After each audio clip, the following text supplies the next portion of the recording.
네, 성도님들 반갑습니다. 네, 저도 제가 목사가 될 줄 몰랐습니다. 네, 하나님의 기적이라고 정말 생각합니다. 참 우리 탁변희 목사님 또 우리 연웅 사모님 참 사람을 세우는 사람이라는 생각이 참 많이 들어요. 함께 오랜 시간을 같이 해오면서 참 사람을 소중히 여겼고 또 누군가를 참 이렇게 비춰주고 그들을 세워주는 아름다운 그런 삶을 살아왔던 귀한 두 분께서 또 섬기시는 우리 함께 꿈꾸는 교회를 만나게 해주셔서 하나님께 참 감사가 됩니다. 오늘 보니까 한꿈 말씀 축제더라고요. 맞나요? 저를 1번 타자로 불러주셔서 사실 좀 놀랐어요. 네, 원래 희생 펀트 이런 정도 돼야 될 수준인데 참 하나님께서 귀한 자리를 저를 불러주셨구나 이런 생각도 들고, 그러면서 기도하면서 이 두려움의 배 안에서 믿음의 한 발을 내딛는 그런 말씀 축제의 첫 시간이 되면 좋겠다 이런 소망을 갖게 되었습니다. 네, 오늘도 하나님께서 우리에게 은혜 주실 줄로 믿습니다. 네.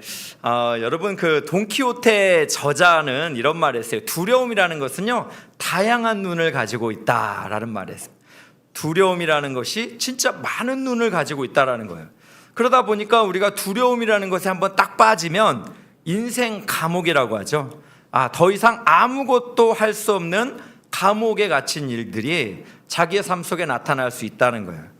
여러분 제가 최근에 우리들의 발라드라는 한 발라드 어떤 우연히 이렇게 보게 됐는데, 한 고등학교 2학년 학생이 당시에 6키를 높여서 600만 뷰. 와, 대단하죠. 여러분은 평소에 이렇게 그 정도는 고등학생이 600만 뷰를 이렇게 동영상이 올라갔다는 건 대단한 거거든요. 그래서 당시에 많은 사람들이 또 대형 기획사에서 우리랑 같이 일해보자 막 했는데, 이 소녀가 잠적을 해요. 수년 동안 잠적을 하다가 22살 때 이 우리들의 발라드에 다시 나왔어요. 왜 그랬냐 물어봤더니 너무 두려웠대요. 생각한 것보다 잘 못하면 어떻게 하나, 이 두려움이 있어서 공황장애와 우울증, 그 인생 감옥을 5, 6년 이렇게 보내다가 드디어 세상에 나와서 노래를 하게 돼요. 제가 이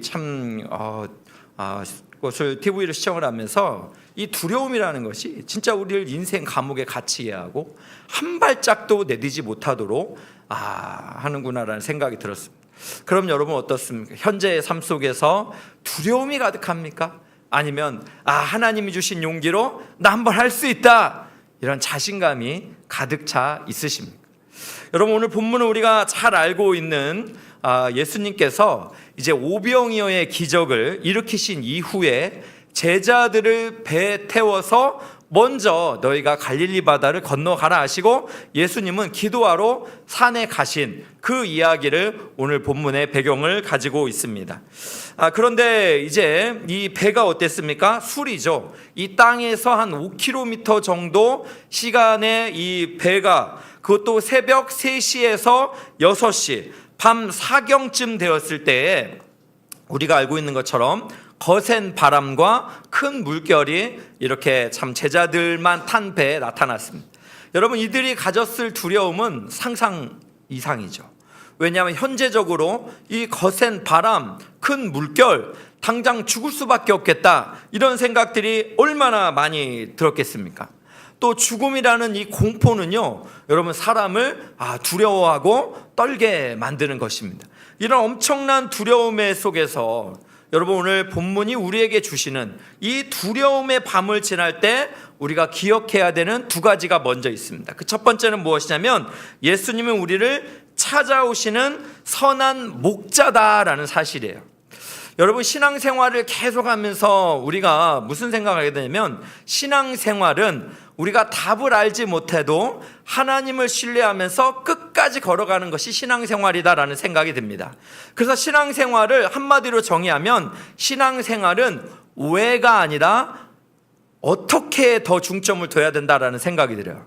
왜냐하면 여러분 우리가 뭔가 인생에 갑작스러운 고난, 제자들에게 말하면 풍랑이죠. 이런 게 찾아오면 왜 하나님이 나에게 이런 고난을 허용하시는가? 하나님은 어떻습니까?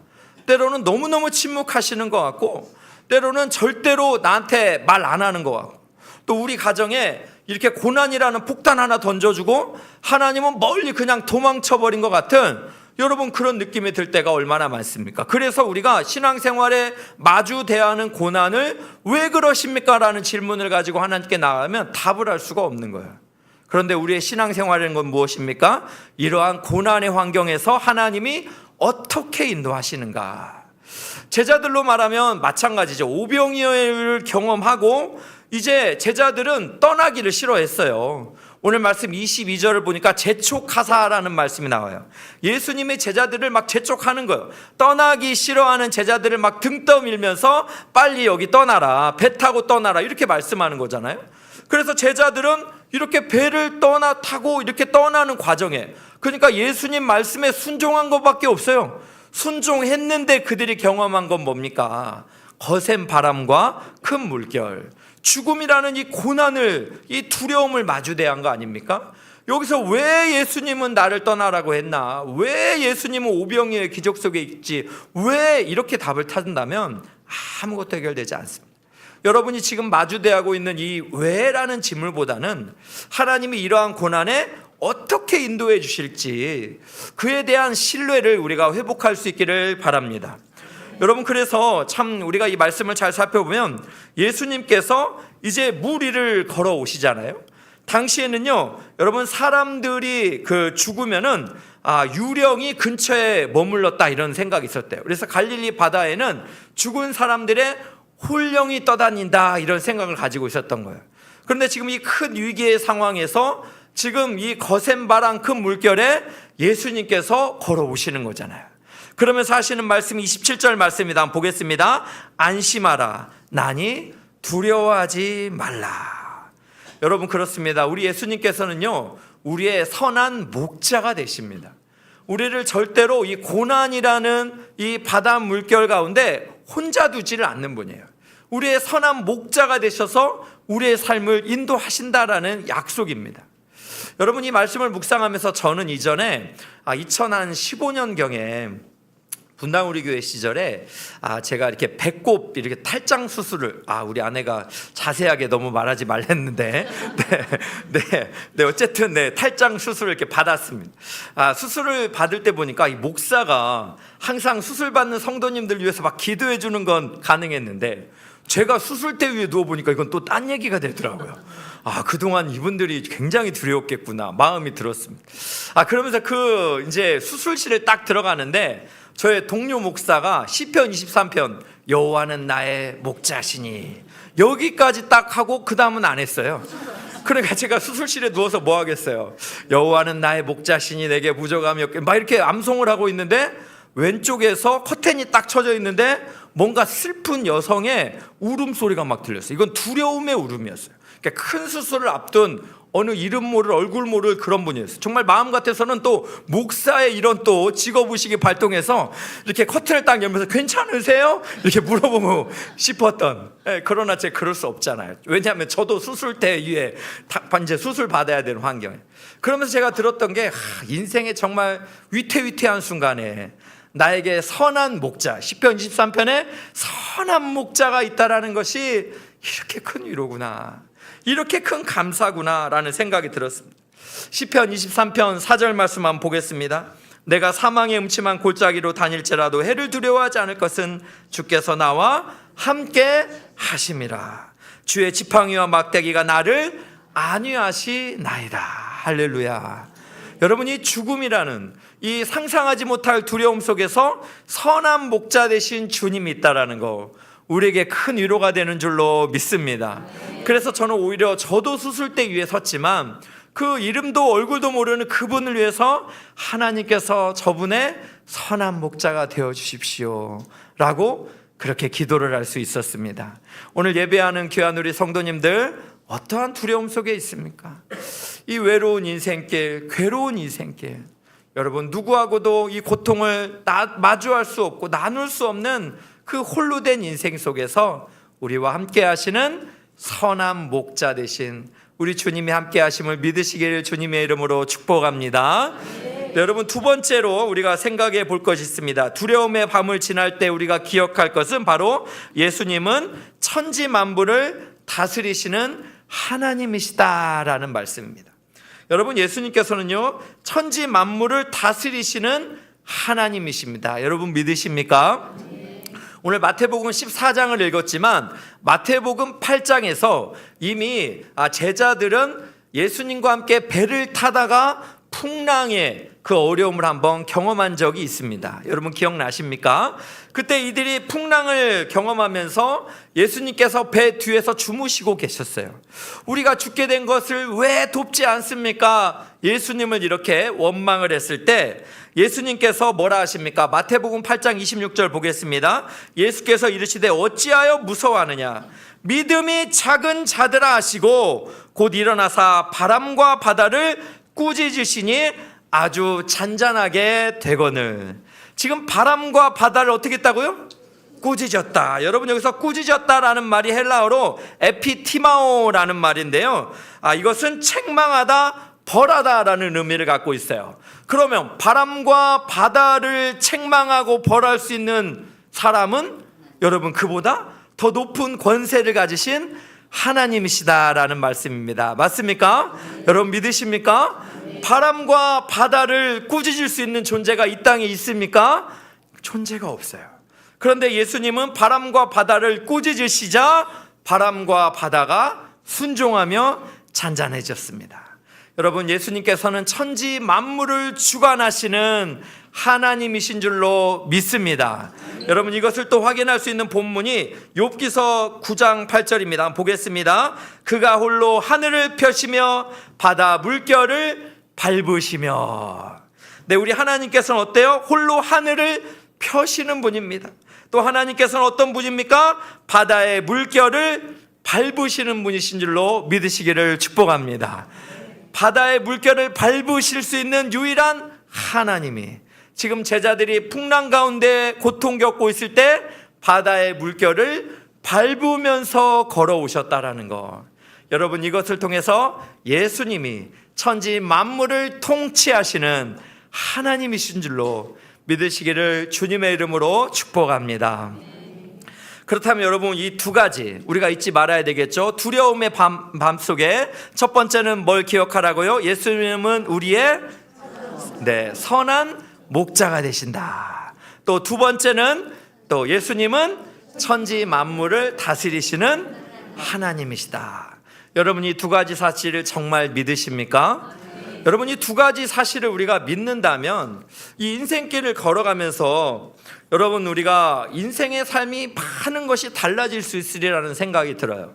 그런데 여러분 우리가 믿는다고 말하지만 아무것도 바뀌지 않고 또 여전히 이렇게 세상에서 생활을 하면 낙심하고 불안해하는 이유가 뭘까요? 그것은 바로 여러분 생각의 틀이라는 것 때문에 그래요. 여러분 사람마다 생각의 틀이라는 게 있습니다. 이 생각의 틀로 우리는 뭔가를 바라보고 뭔가를 또 생각하면서 우리가 삶을 살아갑니다. 그런데 이 생각의 틀이 너무나 좁아요. 또 많은 사람들이 생각의 틀이 너무나 갇혀 있어요. 그렇기 때문에 오늘 성경을 통해서 예수님이 선한 목자이십니다. 예수님이 천지 만물을 다스리시는 하나님이십니다. 이런 말씀이 선포되어도 그건 그거고 이건 이거야. 그러다 보니까요 인생에 아무 일도 이루어지지 않는 것, 이것은 바로 우리의 생각의 틀이 이 하나님의 말씀을 제한하기 때문입니다. 여러분 그래서 그 대구 동신교회 원로 목사님이신 권성수 목사님이 이런 말을 했어요. 한번 생각해 보세요. 생각의 틀을 바꾸면 인생이 달라진다. 여러분 우리가 생각의 틀을 좀 내가 가지고 있는 이전의 잘못된 경험들, 고정관념은 좀 말씀 앞에 철저히 좀 순복을 하고 하나님의 하나님 되심을 인정하면서 그분이 말씀하시는 것을 믿음으로 받아들인다면 우리 인생에 상상하지도 못할 놀라운 기적들이 이루어지게 될 줄로 믿습니다. 그렇다면 여러분에게 저는 오늘 도전하고 싶어요. 여러분이 정말 예수님을 믿고 생각의 틀이 바뀌게 된다면 우리 인생에 우리가 무엇을 경험할 수 있는가? 저는 이 두 가지를 좀 오늘 힘주어서 같이 말씀을 나누고 기도하고 싶은데, 그 첫 번째가 무엇이냐면 꿈꾸며 도전할 수 있다라는 것입니다. 여러분, 우리가 예수님을 믿고 생각의 틀을 바꾸면 꿈을 꾸면서 도전할 수 있다라는 것이에요. 여러분, 우리 인생은 편안함이 최종 목표가 아닙니다. 대부분 많은 사람들이 남보다 더 편안하게 살려고, 그래서 편안한 것을 추구하는데요, 실제로 여러분 가장 편안한 사람은 누구예요? 죽은 사람이에요. 어떤 분 잘 아시네요.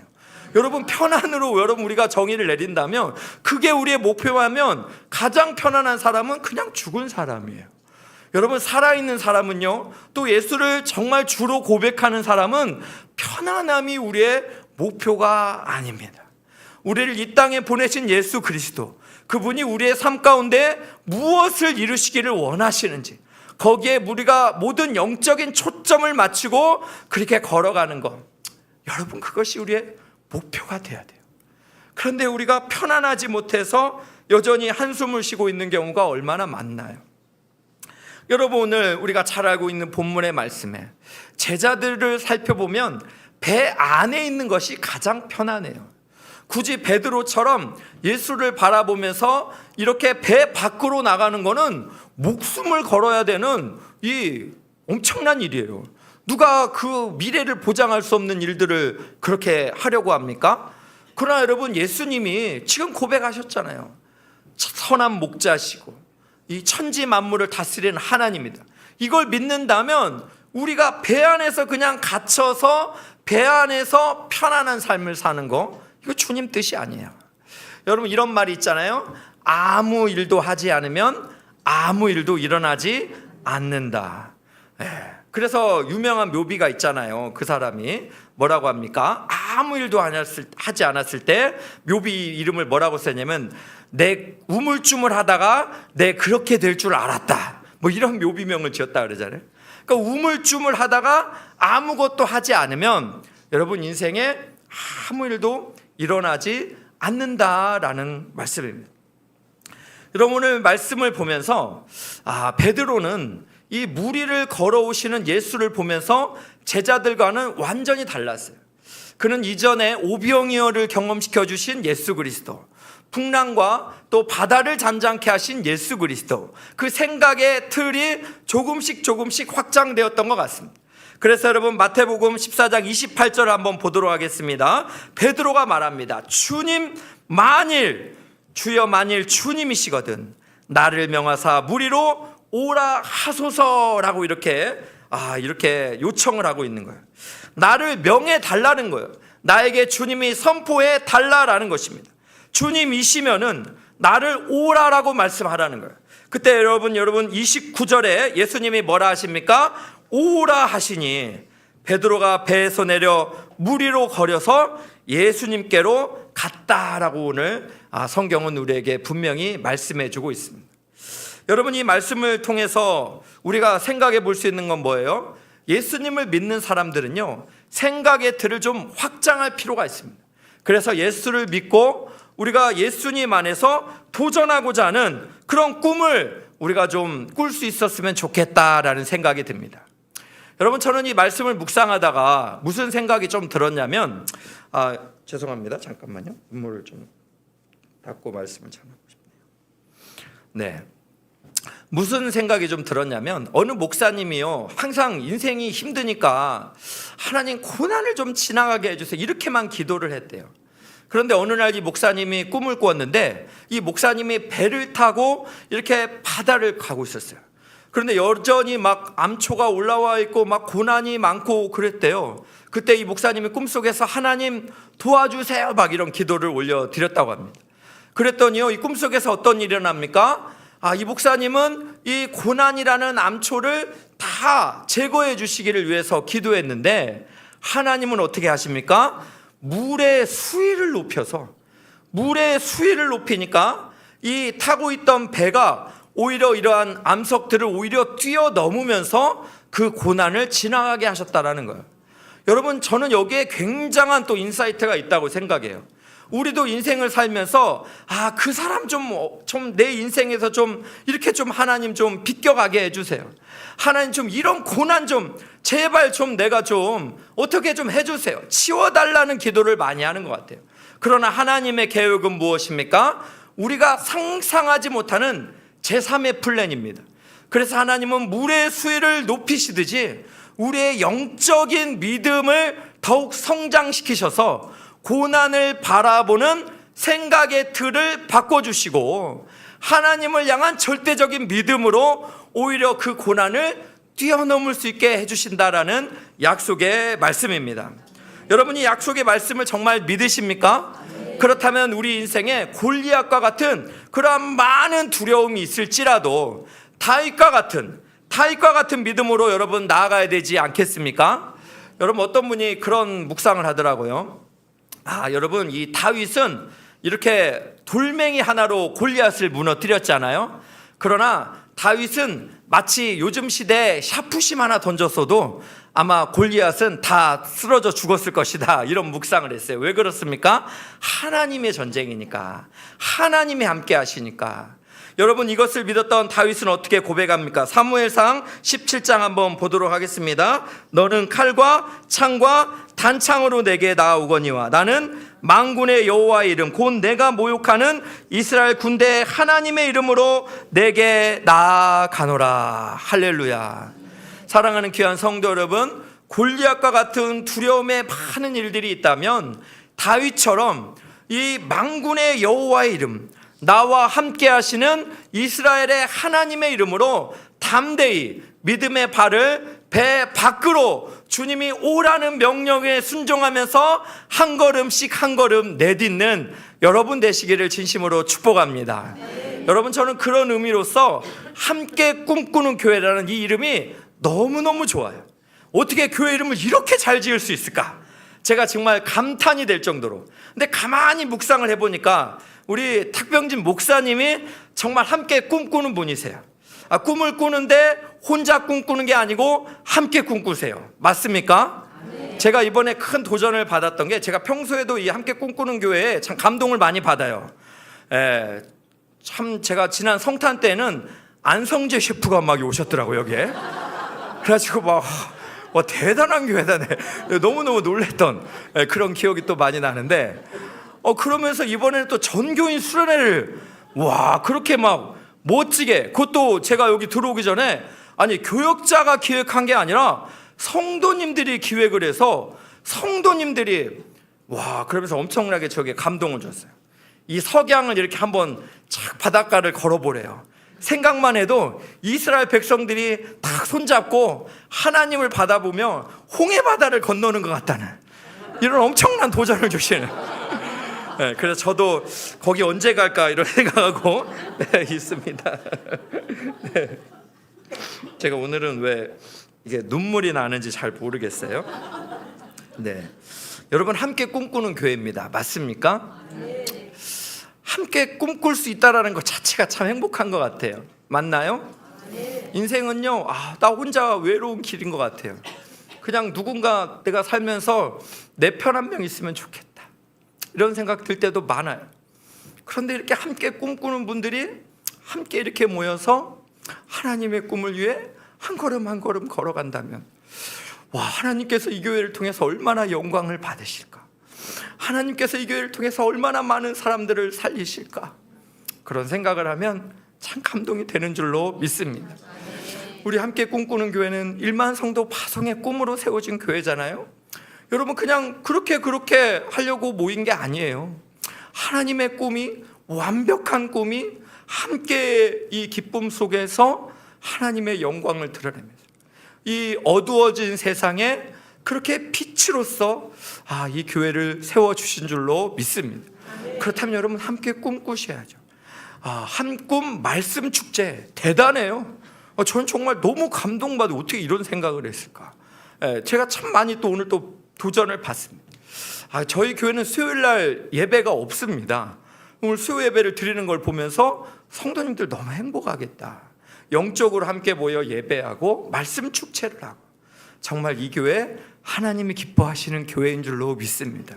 여러분이 모여서 기도하는 모든 일들을 하나님께서 하나님의 때에 하나님의 방법으로 완벽하게 이루실 줄로 믿습니다. 여러분, 두 번째로 예수님을 믿고 생각의 틀을 바꾼다면 여러분, 붙잡아 주시는 예수님을 경험할 수 있다라는 것이에요. 여러분, 헨리 나우엔이라는 목사님을 잘 아세요? 이 목사님께서 어느 날 서커스 공연을 보았대요. 그런데 이 두 사람이 공연을 해서 한 사람이 그네에 손을 놓고 다음 사람이 이렇게 이렇게 뛰는 거 한 번씩 보신 적이 있죠? 그런데 헨리 나우엔 목사님이 이 광경을 쭉 보다가 진짜 여기서 중요한 것은 고개사가 아니라 붙잡아주는 사람이다라는 생각이 들었대요. 대부분의 사람들은요, 이 그네를 이렇게 뛰는 고개사에게 관심이 많아요. 그래서 이 사람이 딱 용감하게 딱 그네를 놓고 멋지게 점프를 하면서 딱 이렇게 안전한 것을 보면서 이 고개사가 대단하다 싶지만 아니라는 거죠. 이 붙잡아주는 사람이 어떻게 잡아주느냐에 따라서 성패가 좌우된다는 거예요. 그래서 목사님 뭐라고 했냐면, 궁극적으로 고개의 성패는 잡아주는 사람에게 달려있다, 이런 얘기를 했어요. 여러분, 이것을 정말 우리의 신앙생활로 가져온다면 우리 신앙생활도요, 우리가 중요해 보이지만 사실은 우리를 붙잡아 주시는 예수 그리스도, 그분이 있다라는 확실한 믿음이 있다면 여러분, 어떤 인생도 우리가 도전할 수 있고 믿음으로 나아갈 수 있다라는 것입니다. 여러분, 이것을 믿는 사람들은 여러분 어떠한 삶을 정말 살아갈 수 있겠습니까? 우리가 마태복음 14장 30절 31절을 보면 베드로가 여러분 잘 아시는 것처럼 예수님만 바라보며 걸어가면 좋겠지만 어떻습니까? 바람을 보고 무서워하기 시작해요. 두려워하기 시작합니다. 그 내용이 30절인데요. 보겠습니다. 바람을 보고 무서워 빠져가는지라 소리질러 이르되 주여 나를 구원하소서 하니 예수께서 즉시 손을 내밀어 그를 붙잡으시며 이르시되 믿음이 작은 자여 왜 의심하였느냐. 여러분, 예수님만 바라보던 베드로는 무리를 걷는 남들이 경험하지 못하는 놀라운 기적을 경험했습니다. 그런데 이렇게 무리를 예수님만 바라보며 걸어가면 좋지만 세상에 얼마나 많은 유혹이 있습니까? 또 우리를 두렵게 만드는 많은 이상한 소리들이 많습니까? 사단은 또 우리의 마음을 얼마나 흔듭니까? 그러다 보니까 베드로가 어떻게 된 거예요? 의심하기 시작한 거예요. 여기서 이 의심이라는 단어는요, 디스타조라는 단어인데 마음이 둘로 나누어지는 거예요. 여러분, 예수님을 향한 온전한 신뢰가 아니라 바람을 보면서 조금씩 두려움이 들고 불안이 들고 마음이 둘로 나누어져 버리니까 그의 인생은 어떻게 되는 겁니까? 조금씩 물속으로 빠져 들어가고 있습니다. 여러분은 어떠신가요? 지금 어떤 환경에 있으신가요? 바다 위를 믿음으로 주만 바라보면서 그렇게 달려가고 있습니까? 걸어가고 있습니까? 아니면 주만 바라보다가 뭔가 감당치 못한, 예상치 못한 이 두려움의 바람이 한번 확 휘몰아치니까 어떻게 하지 하면서 조금씩 그렇게 물속에 빠져들어가고 있는 모습이 여러분 아닌가요? 여러분, 요즘에 우리의 이 대한민국의 미래, 세계 경제가 얼마나 위협합니까?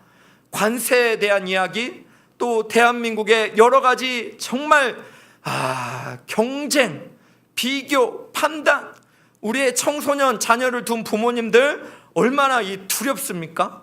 여러분, 여러 가지 자녀를 키우는 것도 어렵고 또 우리의 인생을 살아가는 건강을 지키는 것도 어렵고 세상은 여전히 소란스러운 일들이 많고 그러다 보니까 주님만 바라보던 우리의 믿음이 흔들리는 거예요. 주님도 바라봐야 되겠다.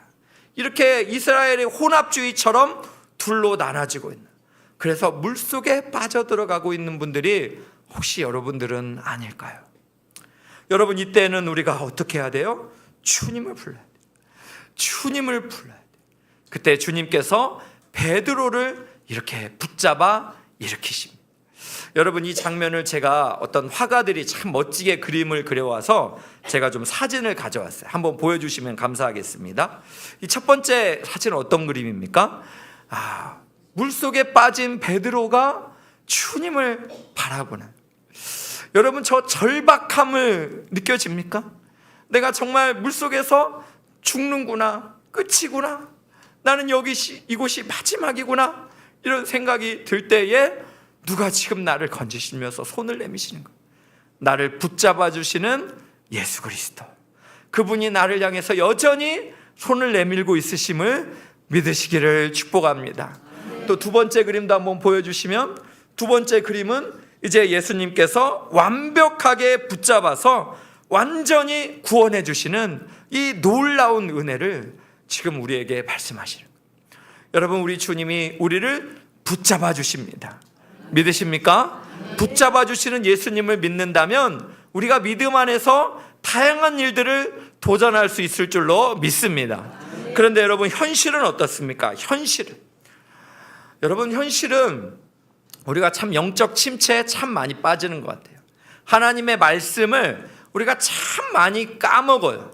그리고 말씀보다 다른 것을 신뢰하고 다른 것을 사랑하고 다른 것에서 만족을 누리려고 하는 경우가 얼마나 많은지 모르겠습니다. 그래서 여러분, 마틴 로이드 존스 목사님이라는 분이 이런 표현을 했어요. 삶의 대부분의 불행은 자신에게 말하는 대신 자신의 말을 듣는 데서 비롯된다, 이런 멋진 말을 했어요. 그러니까 무슨 말을 했습니까? 삶의 대부분에 우리가 불행하다고 느끼는 것은 자신에게 말하는 대신 자신의 내면의 말을 듣는 데서 우리가 불행하다라는 생각을 드는 거예요. 이게 무슨 말이냐면, 제가 어느 상담사의 어떤 동영상을 봤더니요, 이 상담사가 우울증이나 공황장애 있는 분들에게 이런 대안을 제시하더라고요. 여러분, 혼자 있을 때 자신과 잘 지내시기 바랍니다, 이런 이야기를 했어요. 그러니까 혼자 있을 때 자기 자신하고 잘 지내야 된대요. 이게 무슨 말이냐면, 이렇게 같이 있을 때는 믿음이 나도 좋은 것 같아요.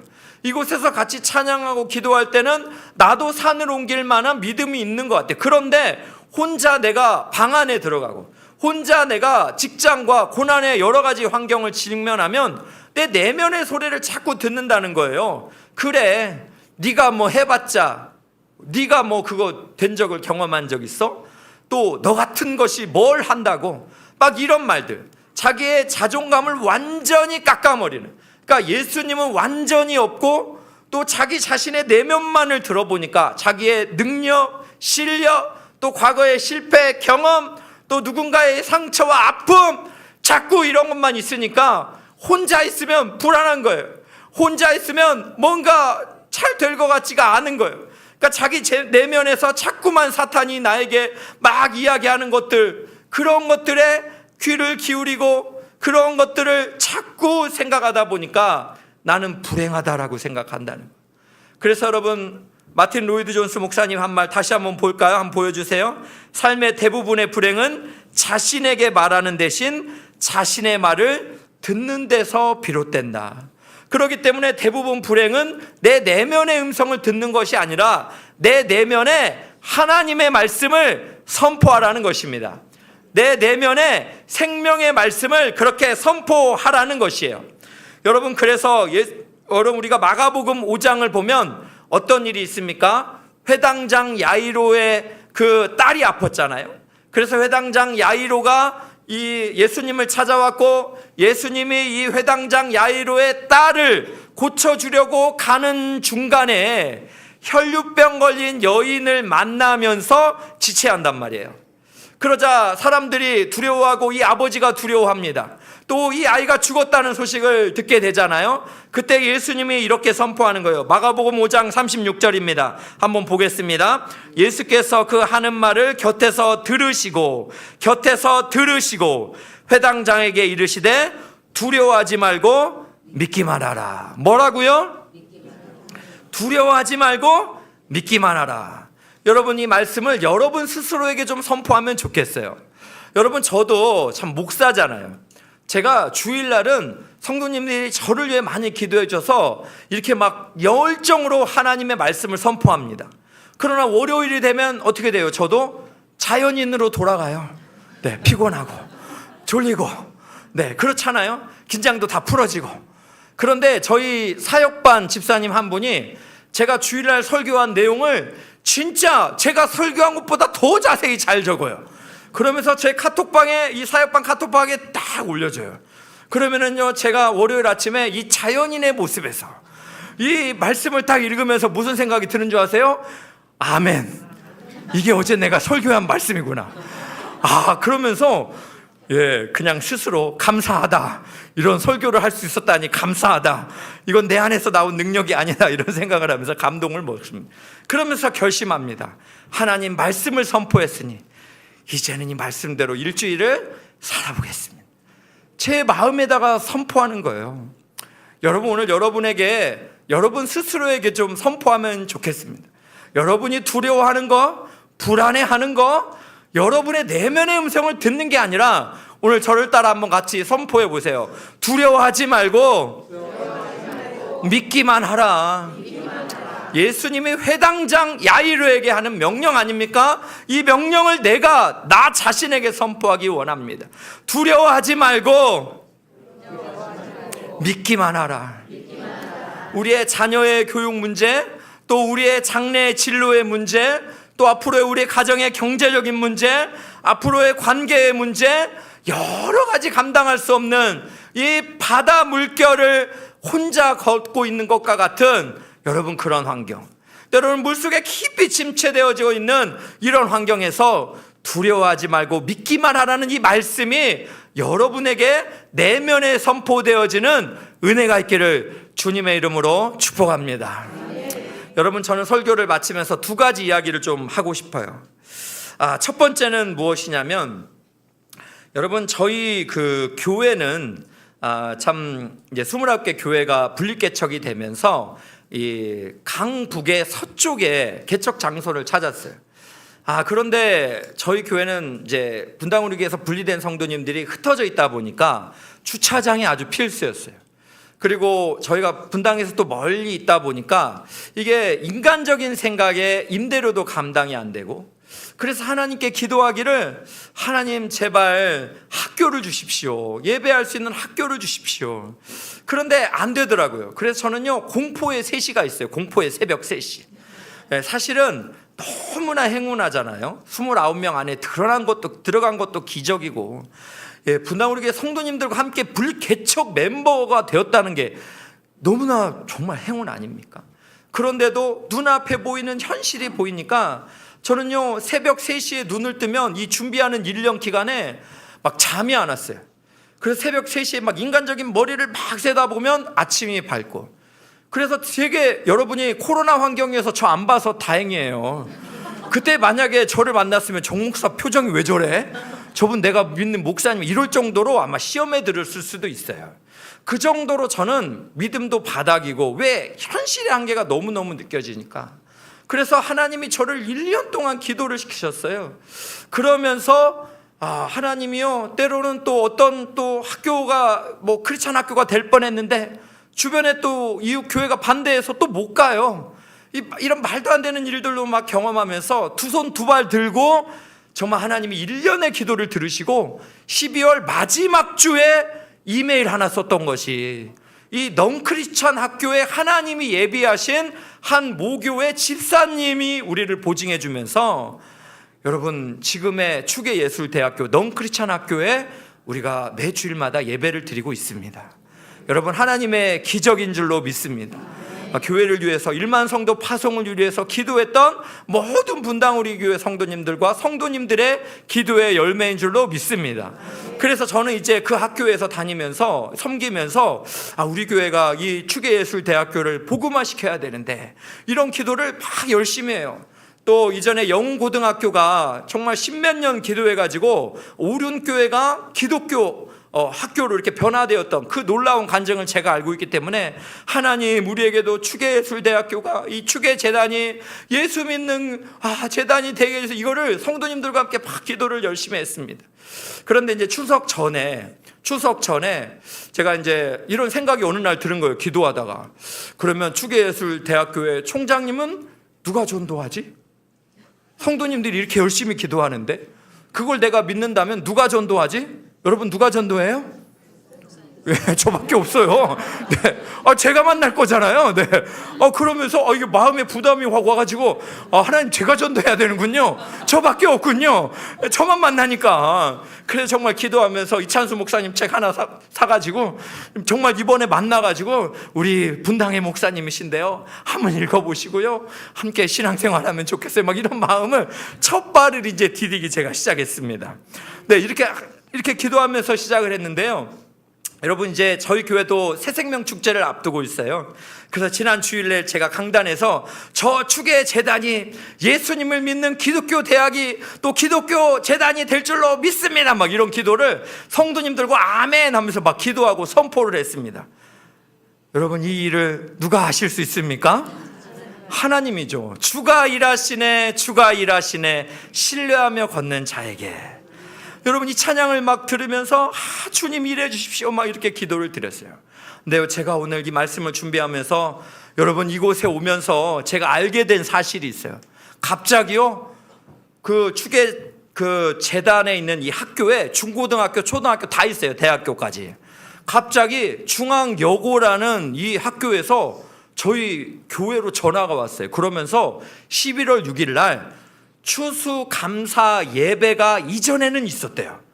그러니까 감사와 나눔이라는 주제로 정광용 목사님이 이 황신덕이라는 분이 여성분이신데 설립자시거든요. 황신덕 기념관에 오셔서 그쪽인 것 같아요. 아직 제 정확히 장소는 모르겠는데 어쨌든 이쪽에 와서 저에게 이 감사와 나눔을 이렇게 좀 강의를 해줄 수 있냐고. 할렐루야. 제가 먼저 중앙여고를 찾아간 게 아니라 그것도 제가 오늘 여기를 오는데 중앙여고에서 전화가 왔다니까요. 그러면서 거기서 보내준 이메일을 보니까 이 황신덕이라는 이 설립자분을 쭉 읽어보니까 그 내용이 이렇게 써 있어요. 그분은 독실한 기독교 신자였다라고. 그러면서 이 추계재단이 원래 이 많은 기도 속에서 이 설립자가 하나님의 은혜 가운데 세운 재단이더라고요. 저 이 사실을요 여기 오면서 알았어요. 오면서. 할렐루야. 정말 생각도 못했어요. 여러분 이 이야기를 왜 제가 여기서 하고 있을까요? 하나님이 주신 도전인 줄로 믿습니다. 누가 알았겠어요? 아마 아무도 모릅니다. 황신덕 우리 설립자가 독실한 기독교 신자라는 이거를 아무도 알 수가 없어요. 그건 책자에 딱 써 있더라고요. 그래서 예전에는 뭐 성탄절 무슨 추수감사 예배 다 했대요. 그러나 시간이 지나면서 이제 자녀 세대로 되물림 되면서 넌크리스천 학교로 완전히 바뀐 거죠. 여러분 하나님이 이 문을 여시고 저희가 들어가게 하시고 또 우리가 추계재단을 위해서 꿈꾸며 기도하고 도전하니까 어떤 일이 벌어지는 거예요? 중앙여고에서 막 먼저 연락이 오는. 그래서 저를 단위에 세우시는. 여러분 누가 보입니까? 누가 보이십니까? 여러분 우리 하나님은 천지와 만물을 다스리시는 완벽하신 주님이신 줄로 믿습니다. 여러분이 하나님이 오늘 시간 도전하게 하시잖아요. 여러분의 인생에는 왜 이렇게 가슴 벅차고 또 꿈꿀 만한 일들이 왜 없으신가요? 혹시 여러분은 배 안에 갇혀서 다른 제자들처럼 편안함만을 목표로 살고 있는 건 아닙니까? 오라라고 명령하시는 예수님만 바라보면서 함께 꿈꾸며 한 발을 내딛는 여러분 되시기를 진심으로 축복합니다. 제가 마지막으로 하나 이야기만 할게요. 한 5주 전에 제가 참 개척 분당 우리 교회 시절부터 알고 있었던, 그러면서 분립 개척 예배 때도 같이 오셨던 한 성도님이 계세요. 그분이 56세의 여성분이신데 한 5주 전에 저희한테 갑자기 연락이 왔어요. 저희 교회 성도님이시거든요. 연락이 이렇게 매주는 못 오셨는데 그래도 가끔 중요한 때 같이 오셨고 제가 추계예술대학교가 예배 처소가 됐다고 했을 때도 이분이 막 우시면서 너무 기뻐해 주셨다. 그런데 그분을 이제 한 5주 전에 만나게 됐는데 이분이 56세인데 췌장암 말기라는 거예요. 그래서 이야기를 들어보니까 이전에도 27살 때 처음에 대장암이 왔을 때, 그런데 하나님께서 우리 집사님에게 건강을 회복시켜 주셔가지고 그래서 우리 집사님이 이제 자녀도 낳게 되고 자녀가 결혼하고 손주까지 보게 된 거예요. 그러면서 우리 집사님이 이러는 거예요. 목사님, 내가 27살 때 하나님이 그때 나를 데려가실 수도 있었는데 56세까지 살게 해주셔서 나는 하나님께 참 너무 감사해요. 나는 하나님의 은혜로 우리 아이가 결혼하고 손주를 이렇게 낳는 것도 볼 수 있어서 감사하고, 또 기업의 대표셨습니다. 기업도 하나님의 은혜로 이렇게 참 한 300명 정도 되는 그런 기업으로 하나님이 세워주시고, 나는 그리고 대장암이 또 중간에 걸렸는데 하나님이 그것도 극복하게 하시고, 이 두 번의 암과 이런 것들을 하나님이 다 이기해 주셔서 너무너무 감사해. 그런데 목사님, 나는 여기까지인 거야. 목사님이 내 장례는 좀 치러줘. 제가 이 얘기를 들었을 때요, 너무 마음이 무너지는 것 같았어요. 전혀 예상치도 못했는데 이렇게 젊으신 56세의 집사님이 하나님이 정하신 이때가 되어서 이제는 마지막 길을 걸어가야 되는, 제가 이분의 장례식을 특세 마지막 토요일 날 발인 예배를 하면서 얼마나 많이 울었는지 몰라요.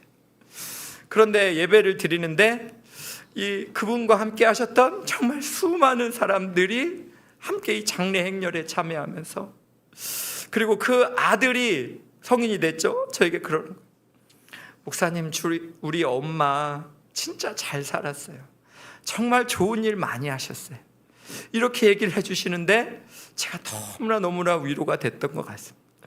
여러분, 제가 오늘 마지막으로 여러분에게 이야기를 드리고 싶은 것은, 여러분, 우리의 인생이 뭔가 굉장히 오래오래 이 땅에 머물 수 있을 것 같지만 하나님이 정하신 때는 우리가 잘 알지 못합니다. 주님께서 거기까지라고 딱 선을 그으시면 여러분, 그 안에서 우리에게 베풀어 주신 하나님의 은혜가 있는 거예요. 그리고 이 다음은 또 하나님께서 우리가 이해할 수 없는 하나님만이 계획하신 이 하나님의 계획이 있는 줄로 믿습니다. 장례를 드리면서 참 너무 슬펐지만 감사하며 예배로 나아갈 수 있었던 것은 우리의 죽음 이후에 사망까지도 붙잡아 주시는 우리 주 예수 그리스도 때문이었습니다. 오늘 예배하는 귀한 성도 여러분, 붙잡아 주시는 예수 그리스도를 믿는다면 우리에게 허용되어지는 인생의 한계 속에서 여러분, 우리가 숨쉬는 하루하루를 정말 소중히 살아갈 수 있기를 축복합니다. 우리가 만나는 한 사람 한 사람, 또 우리가 꿈꾸는 많은 일들, 하나님이 계획하신 은혜 속에서 기도하면서 감사함으로 나아갈 수 있기를 축복합니다.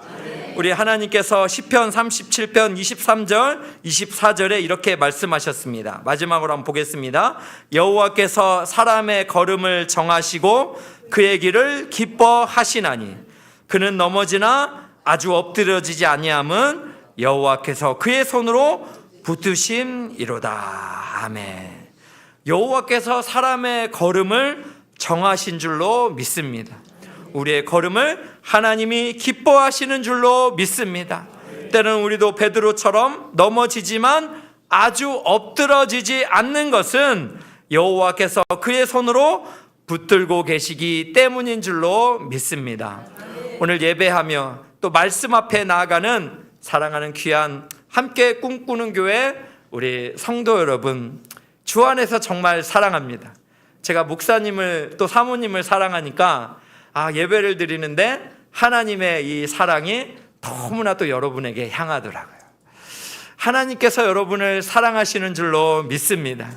지금의 현재 자리에서 그냥 머뭇머뭇거리지 마시고 생각의 틀을 과감히 하나님의 말씀으로 격파하시고 하나님의 말씀을 신뢰하면서 두려움의 이 바다를 오직 주님만 바라보며 믿음으로 걸어가시고 꿈꾸시기를 예수님의 이름으로 축복합니다. 사랑하는 귀한 성도 여러분, 우리 한번 같이 그럼 기도하면 좋겠어요. 하나님이 우리를 사랑하시고 우리의 사람의 길을 정하셨습니다. 여러분은 지금 어느 길을 걷고 계세요? 멋지게 주님 말씀 순종하며 바다 위 걷고 계십니까? 아니면 바람 때문에 무서워서 자꾸 물속에 빠져가고 계십니까? 마음이 둘로 나눠져 있지는 않습니다. 혼자 있으면 자꾸 말씀이 선포되는 게 아니라 내면의 음성에 귀를 기울이며 자꾸만 두려움이라는 인생 감옥에 갇혀 있는 것은 아닙니다. 주님은 자꾸 배 밖으로 나오라 그러는데 왜 자꾸 편안한 배 안에서만 살려고 하십니까? 두 번 사는 인생이 아니에요. 왜 3인칭처럼 남의 인생 사는 것처럼 그렇게 사시냐고요? 하나님이 내게 허락하신 인생이잖아요. 우리가 하나님 만났을 때 우리 성도님처럼 잘 살았다라고 말할 수 있어야 되잖아요. 저는 정말 장례를 드리면서 마음의 결단을 했어요. 내가 죽은 후에 천국에서 우리 성도님 만나면 집사님 나 진짜 잘 살았어. 집사님 내게 생명이 뭔지 말해줬잖아. 산다는 게 얼마나 소중한지, 함께 밥을 먹을 수 있는 것도 얼마나 고마운지, 문 밖을 나갔다가 그대로 내 가족이 집에 들어오면 얼마나 감사한 일인지. 하나님이 허용하신 이 시간들 나 정말 잘 살았어. 여러분들도 그렇게 말할 수 있어야 되잖아요. 오늘 이 시간 기도하면 좋겠어요. 하나님, 생각의 틀 안에 갇혔어.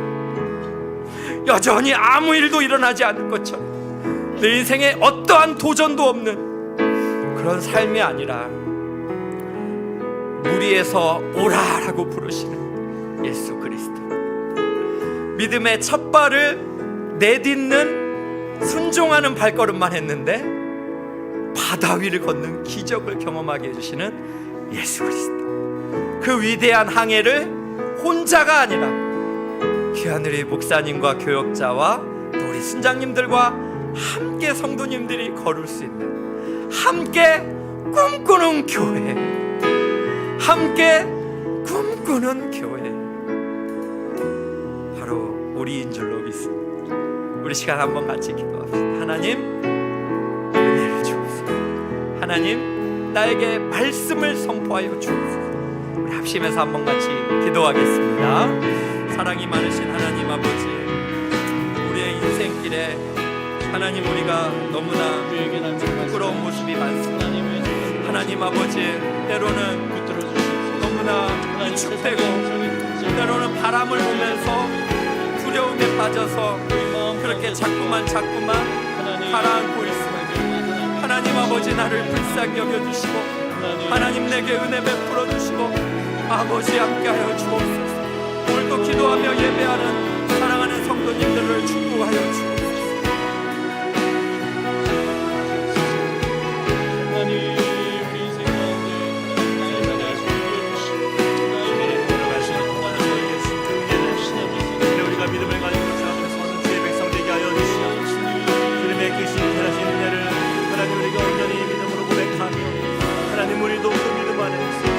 감사하게 주님의 말씀대로 살아가는 우리 모두가 되도록 주님 역사하여 주시고 인도하여 주시옵소서. 하나님, 그런 은혜로 하나님 그렇게 주님을 따라 우리도 오늘 하나님의 마음을 열고 하나님 주님의 오라 하시는 그 말씀을 반응하며 하나님 믿음의 길을 걷습니다. 주님의 은혜로 우리가 나아갈 때에 주님 함께하여 주시고 오직 주님만을 붙들고 나아가는 주의 자녀 되게 하여 주시옵소서. 우리 같이 한번 찬양하겠습니다. 은혜 아니면 살아갈 수가 없네.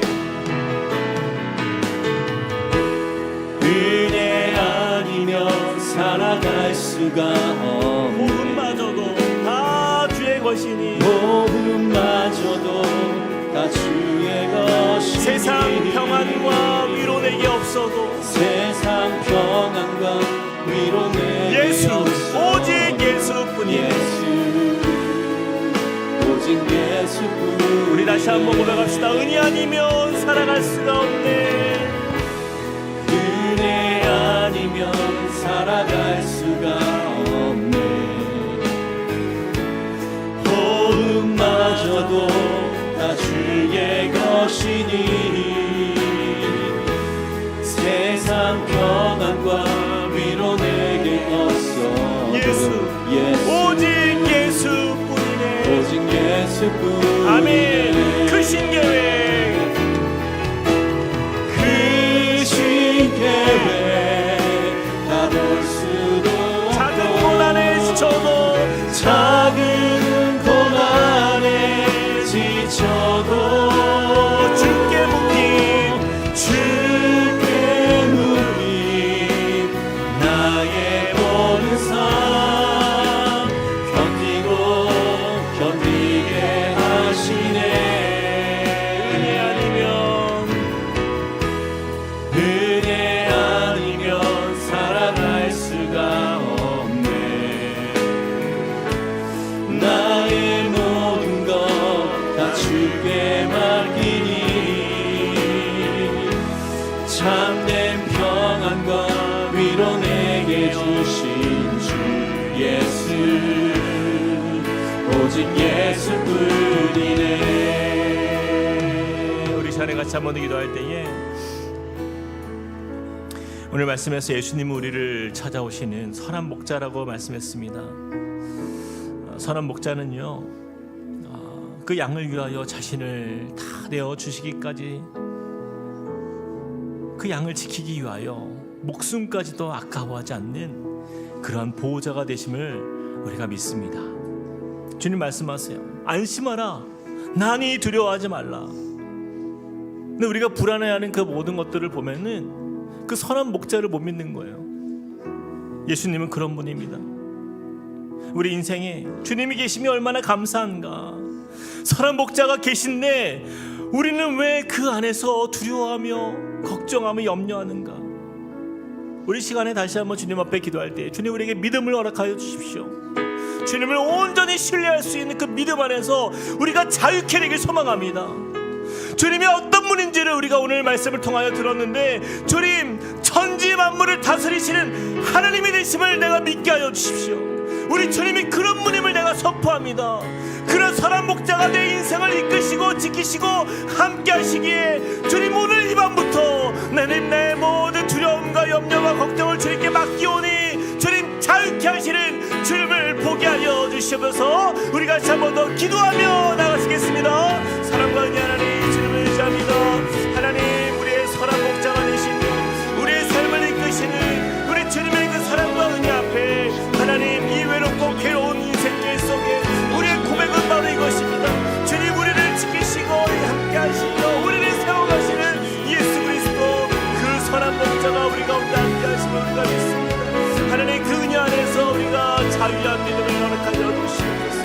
하나님 우리의 모든 염려와 두려움이 하나님 어쩌면 우리가 주님을 믿지 못해서 하나님 우리가 물에 빠지기도 하고 하나님 때로는 산에 여러 가지 아버지 하나님 짐승의 어려움 가운데 위험 가운데 처하는 우리의 모습을 보았습니다. 주님 우리가 다시 한번 주님을 향한 신뢰와 믿음으로 주님 바라보게 하여 주시고 주님 역사하시는 주님 앞에 하나님 우리의 모든 삶의 문제가 하나님 주 안에서 안심되어지고 주 안에서 해결되어지고 우리를 버티고 견디게 하시니 그래서 승리케 하시니 주님이 우리와 함께 하심을 만나는 주님의 자녀되게 하여 주시옵소서. 주님 우리의 위로자가 되시며 소망 되시는 주님 이 두려운 세상 속에 하나님 주님이 우리의 소망의 등불이심을 믿습니다. 주님 바람과 바다도 순종케 하시는 하늘의 하나님께서 하나님 바다의 물결을 밟으시는 능력의 하나님께서 우리를 인도하여 주시고 역사하여 주시옵소서. 주님의 그 크심을 바라보게 하여 주시옵소서. 주님의 그 신실하신 이 안에 거하게 하여 주시고 하나님 날마다 주님의 은혜 앞에서 담대한 믿음의 길 걷게 하여 주시옵소서. 주님 인도하여 주시옵소서. 우리 이어서 같이 한 번 더 기도할 때요, 참 오늘 말씀 가운데 우리가 편안한 삶을 추구한다면 그것은 죽은 인생이라 했어요. 어쩌면 우리가 살아있지만 우리가 죽은 자처럼 살아가진 않습니까? 오늘 말씀 앞에 우리의 자신을 좀 내어놓기 원해요. 이 배안이 가장 안전하다라는 그러한 고백처럼 어쩌면 우리가 주님을 믿고 따르는 삶 속에 주님, 내가 안전하길 원합니다. 주님, 내가 보호받길 원합니다. 근데 주님이 원하시는 것은 그 안에서 그렇게 안전함을 누리면 그 인생이 너무나 불쌍한 인생이 되기에 우리에게 명하사 나를 오라 명하소서, 나를 오라 명하소서, 이 베드로의 고백처럼 우리 삶의 믿음의 도전이 있길 원해요. 주님, 나에게 오라 하시니 주님, 내가 나아가겠습니다. 우리가 주를 위하여 이 땅 살아가는 우리의 삶 속에 주님이 맡기신 우리의 사명과 꿈이 있기에 주님, 우리를 통하여서 그 꿈이 무엇인지 우리는 다 알 수 없지만 주님, 나를 원하시면 주님의 뜻 가운데 내가 쓰임받길 원합니다. 주님의 나라가 나의 삶 속에 임하는 것을 경험하게 되길 원합니다. 나를 통하여 우리 가정이, 나를 통해 우리 교회가, 나를 통하여 우리 이웃들이 하나님 주님 앞에 놀라운 살아계신 주님의 역사를 경험하도록 주님, 나를 사용하여 주시옵소서. 내 인생 가운데 어떤 두려움이 있을지라도 그것을 뛰어넘어 역사하시는 우리를 붙잡아 주실 주님을 붙들고 주님 믿음으로 승리하고요, 또한 주님 앞에 쓰임받는 인생 되도록 주님, 나를 사용하여 주시옵소서. 우리 같이 한 번 더 주님 앞에 기도하며 나가시겠습니다. 사랑과 은혜 하나님, 주님을 의지합니다. 하나님, 우리를 사용하시며 인도하시는 또 우리의 삶 속에 꿈을 주시는 주님, 주님, 우리가 주님과 함께 동행하는 삶이 그런 삶이 되길 원합니다. 하나님, 우리가 이 땅에서 주저앉아 있고 하나님 머물러 있는 인생이 아니라 하나님께서 우리에게 주신 소망이 있기에 하나님, 우리가 어디를 가든지 주님이 함께 하심을 믿기에 하나님, 우리가 주님을 담대히 붙들고 주님과 함께 나아가게 하여 주시옵소서. 주님의 그 은혜로 하나님, 우리가 주님 바라보게 하여 주시고 하나님, 주님께서 우리에게 말씀하시는 그 소망의 역사가 하나님, 우리에게 말씀하시는 그 꿈꾸게 하시는 그 하나님 기대함들이 하나님 주님의 나라와 영광이 하여 하나님, 우리가 그렇게 쓰임받는 인생 되어서 하나님 주님과 함께 동행하며 하나님 주님의 그 아름다우신 역사가 우리의 삶에 보여지는 역사랍니다. 주님이 우리의 소망입니다. 주님이 그렇게 우리 가운데 일하여 주실 줄 믿습니다. 주님, 우리의 손을 붙들고 일으켜 주시는 주님이 계시기에 때로는 우리가 넘어질지라도, 때로는 우리가 낙심할지라도 주님의 손을 붙들고 다시 일어나는 용기와 힘을 허락하여 주시옵소서. 하나님, 그렇게 주님이 우리 가운데 역사하시는 그 주님의 은혜, 하나님 그 은혜 속에서 강건하고 담대한 주의 백성 되도록 은혜 넣어 주시옵소서. 주님, 우리 안에 있는 모든 염려와 두려움, 주님, 우리 안에 있는 모든 그 걱정과 하나님 정말 우리 앞길을 막아서는 그 모든 장애물조차도 주님이 우리를 들어 역사하시사 이 길을 걷게 하시며 또한 그 길을 열어가시는 우리의 능력의 하나님 말씀을 보게 하여 주시옵소서. 우리 함께 고백하며 찬양합시다. 물 가운데 지날 때에도, 물 가운데 지날 때에도 침몰치 않으며 불 가운데 행할 때에도, 불 가운데 행할 때에도 너를 삼지 못하게 하시 너를 지명하여 부르신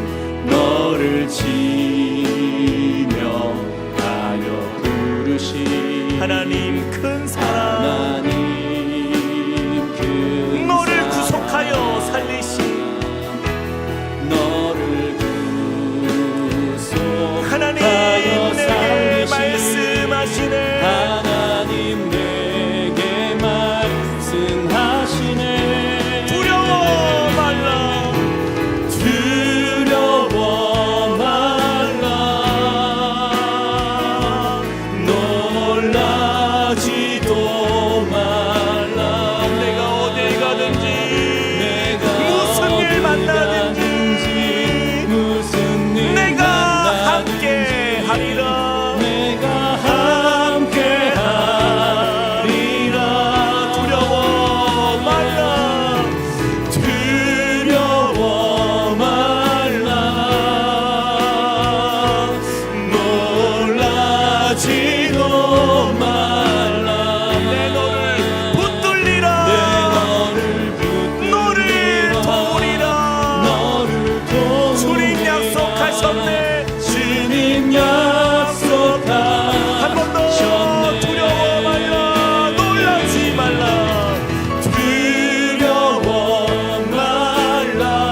늘 도우리라.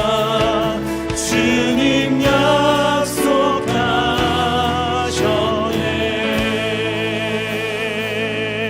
예수께서 즉시 이르시되 안심하라, 나니 두려워하지 말라. 아멘. 주님 감사합니다.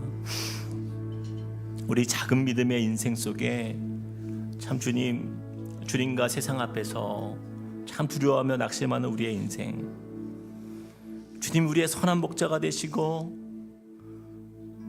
어떤 우리가 가장 두렵고 염려하는 그 속에 주님이 찾아오셔서 우리에게 오라, 안심하라, 나니 두려워하지 말라 말씀하시는 그 음성으로 우리 곁에 다가오시는 그 주님 앞에, 주님 다시 한번 우리의 작은 믿음들이여 주님을 온전히 바라보길 소망합니다. 주님, 그동안 우리가 세상을 바라보았습니다.